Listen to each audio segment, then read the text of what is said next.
Hi అండి, welcome to SS vlogs. First time మన channel చూస్తున్నట్టయితే ప్లీజ్ లైక్ అండ్ సబ్స్క్రైబ్.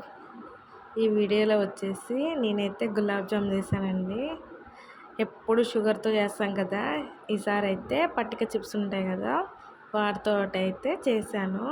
చాలా అంటే చాలా బాగా వచ్చింది. నేను ఎలా చేశానో ఈ వీడియోలో చూపిస్తా, చూసేయండి. ఫస్ట్ అయితే మనం గులాబ్ జామ్ పిండి తీసుకొని ఒక కప్పుతో కొలుచుకొని ఎన్ని కప్పులు వచ్చిందో చూసుకోవాలి. నాకైతే ఇక్కడ నేను ఒకటే ప్యాకెట్తో చేశాను, అది వచ్చేసి 2 కప్పులు వచ్చింది. నిండుగా కాకుండా కప్పు సమానంగా 2 కప్పులు అయితే వచ్చింది. ఇప్పుడు నేనైతే వాటర్తో పిండిని అయితే కలుపుకుంటున్నా.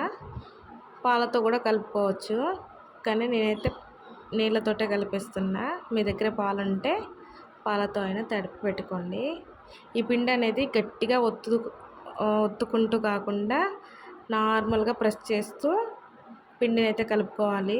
గట్టిగా ప్రెస్ చేయొద్దండి. గులాబ్ జాములు అనేవి మంచి సరిగా రావు.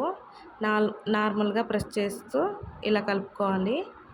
కలుపుకున్న గులాబ్ జామ్ పిండిని ఒక 2 మినిట్స్ లేదా 5 మినిట్స్ అలా పక్కకు పెట్టేసి, తర్వాత చేతికి ఆయిల్ కానీ నెయ్యి కానీ రాసుకొని కొంచెం ప్రెస్ చేస్తూ రౌండ్గా చుట్టుకోవాలి. కొంచెం ప్రెస్ చేసే బౌల్స్గా చేసుకోవాలి, లేదంటే పేలిపోతాయి. కొంచెం ప్రెస్ చేస్తూ నేనైతే బాల్స్ అన్నీ రెడీ చేశాను. ఇప్పుడు ఒక కడాయిలో ఆయిల్ కానీ నెయ్యి కానీ వేసుకొని జీడిపప్పు, నేనైతే కొబ్బరి పొడి తురిమి ఫ్రై చేసుకున్నానండి. పాకంలో వేస్తే బాగుంటుందని. మీకు నచ్చితే వేసుకోండి, నచ్చకపోతే స్కిప్ చేసేయండి. నేనైతే ఇదే 2 అయితే బాగా ఫ్రై చేశాను. ఫ్రై చేసి ఒక గిన్నెలోకి తీసి పెట్టి అదే కడాయిలో ఆయిల్ వేసేసుకున్నాను.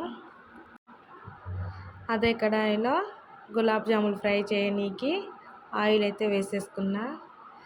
నేనైతే కొద్దిగా ఆయిల్ వేసాను, మరింత ఆయిల్ అయితే వేయలేదు. ఈ ఫ్రై చేసుకుందామని ఆయిల్ పెట్టేసుకున్న. ఈ ఆయిల్ హీట్ అయ్యేలోగా మనం ఇటు సైడు పాకం అయితే పెట్టేసుకున్నాము. 1 కప్పు గులాబ్ జామ్ పిండికి 2 కప్పుల పట్టిక చిప్స్ వేసుకొని పాకం పట్టుకోవాలి. నాకు 2 కప్పులు పిండి వచ్చింది కాబట్టి నేనైతే 4 కప్స్ అయితే వేసుకున్నాను.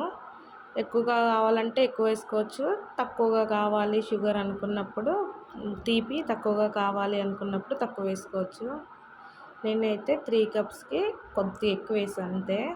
వేసి 4 కప్పుల వాటర్ వేసి పాకం అయితే పెట్టేసుకున్నా. ఈ ఆయిల్ వచ్చేసి మరీ హీట్ చేయకుండా నార్మల్ హీట్లోనే గులాబ్ జాములు అయితే ఫ్రై చేసుకోవాలి.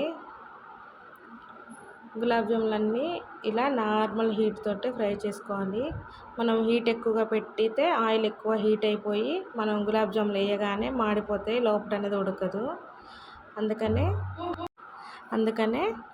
నేనైతే నార్మల్ హీట్ మీదనే నేను గులాబ్ జాములు అన్నీ ఫ్రై చేసుకున్నా. ఇటు సైడ్ గులాబ్ జాములు ఫ్రై అవుతుండగానే అటు సైడ్ అయితే పాకానికి మనకి షుగర్ అంతా మెల్ట్ అయిపోయింది. షుగర్ సిరప్ అయితే రెడీ అయిపోయింది. చూసారు కదా, ఇలా కరిగితే చాలు. ఆ పట్టిక చిప్స్ కరిగి కొంచెం పొర్లింది చూసారా, అలా అయితే సరిపోయిద్ది. ఇప్పుడు ఫ్రై చేసుకున్న గులాబ్ జాములన్నీ ఆ పాకంలో వేసేసుకోవాలి. పాకం మరీ వేడిగా ఉన్నప్పుడు వేయకుండా గోరువెచ్చగా అయినప్పుడు వేసేసి ఒక గంట సేపు పక్కన పెట్టేసుకుంటే గులాబ్ జాములకి సిరప్ అనేది బాగా పట్టిద్ది. చూసారు కదా, గులాబ్ జాములకైతే మన షుగర్ సిరప్ బాగా పట్టేసింది. గులాబ్ జాములు అయితే రెడీ అయిపోయినాయండి. చూసారుగా, ఎప్పుడు షుగర్తో కాకుండా ఇలా పట్టిక చిప్స్తో కూడా మనం గులాబ్ జామ్ అనేది రెడీ చేసుకోవచ్చు. వీడియో చూసారుగా ఫ్రెండ్స్, ఒక లైక్ చేసి సబ్స్క్రైబ్ చేసుకోండి. బాయ్.